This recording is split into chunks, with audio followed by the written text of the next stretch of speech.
Assalamualaikum warahmatullahi wabarakatuh. Apa kabar rekan-rekan mahasiswa AHS semester 5? Semoga sehat selalu. Pada video kali ini kita akan membahas mengenai hukum kebendaan pada mata kuliah Hukum Perdata Islam di Indonesia 2. Bagaimana konsep hukum kebendaan atau amwal di dalam Hukum Perdata Islam di Indonesia yang diatur di dalam kompilasi hukum ekonomi syariah atau peraturan Mahkamah Agung nomor 2 tahun 2008. Akan kita bahas di dalam video ini. Kita mulai dari pengertian. Kata amwal ini dasar hukumnya ada di peraturan Mahkamah Agung nomor 2 tahun 2008. Ini tentang kompilasi hukum ekonomi syariah. Apa itu amwal? Amwal adalah benda yang dapat dimiliki, dikuasai, diusahakan, dan dialihkan. Nah, sampai situ dulu. Benda yang dapat dimiliki, di mana kepemilikan benda itu adalah maksudnya hak yang dimiliki seseorang atau sekelompok orang atau badan usaha untuk melakukan perbuatan hukum. Jadi, amwal itu adalah benda yang dapat dimiliki oleh seseorang untuk melakukan perbuatan hukum, kemudian dapat dikuasai juga oleh seseorang, kemudian dapat diusahakan hak kita untuk mendayagunakan benda, baik milik kita maupun milik orang lain. Kemudian dapat juga dialihkan, di mana pengalihan ini maksudnya adalah pemindahan hak kepemilikan dari subjek hukum yang satu ke subjek hukum yang lain. Nah, benda seperti apa yang dimaksud?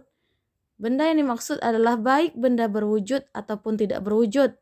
Kemudian benda terdaftar maupun tidak terdaftar. Maksud benda terdaftar itu benda yang kita daftarkan pada instansi yang berwenang sehingga kita punya surat kepemilikan, maupun yang tidak terdaftar.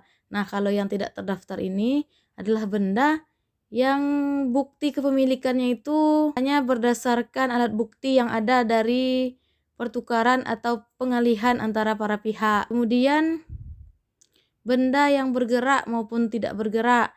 Yang bergerak adalah benda yang bisa dipindahkan seperti mobil, kemudian maupun benda yang tidak bergerak, tidak beranjak letaknya seperti tanah dan lain sebagainya.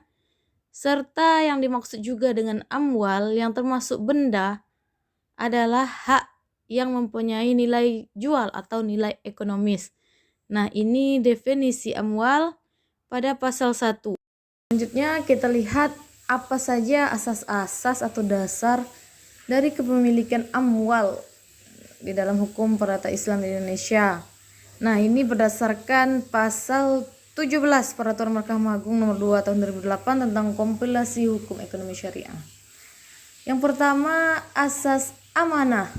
Maksud amanah di sini adalah kepemilikan amwal pada dasarnya itu merupakan titipan dari Allah Subhanahu wa taala yang untuk manusia dapat dipergunakan bagi kepentingan hidupnya. Kemudian yang kedua namanya infiradiyah, bahwa kepemilikan amwal atau benda itu pada dasarnya sifatnya individual. Kemudian penyatuannya baru dapat dilakukan misalnya dalam bentuk badan usaha atau korporasi. Kemudian yang ketiga ijtimaiyah. Kepemilikan benda itu tidak hanya memiliki fungsi untuk pemenuhan kebutuhan hidup, tetapi di dalamnya juga terdapat hak masyarakat di dalam kepemilikan benda yang kita miliki. Kemudian yang keempat atau yang terakhir ada namanya asas manfaat, bahwa pada dasarnya kepemilikan benda yang kita miliki itu tujuannya untuk memperbesar manfaat serta mempersempit mudarat. Kita lanjut pada prinsip kepemilikan amwal. Ada beberapa prinsip kepemilikan amwal ini pada pasal 19. Yang pertama, kepemilikan yang penuh. Yang kedua, kepemilikan yang tidak penuh. Yang ketiga, kepemilikan yang penuh tidak bisa dihapuskan tetapi bisa dialihkan. Yang keempat, pemilikan syarikat yang tidak penuh. Kemudian yang kelima, pemilikan syarikat yang penuh. Itu dia mengenai prinsip kepemilikan amwal.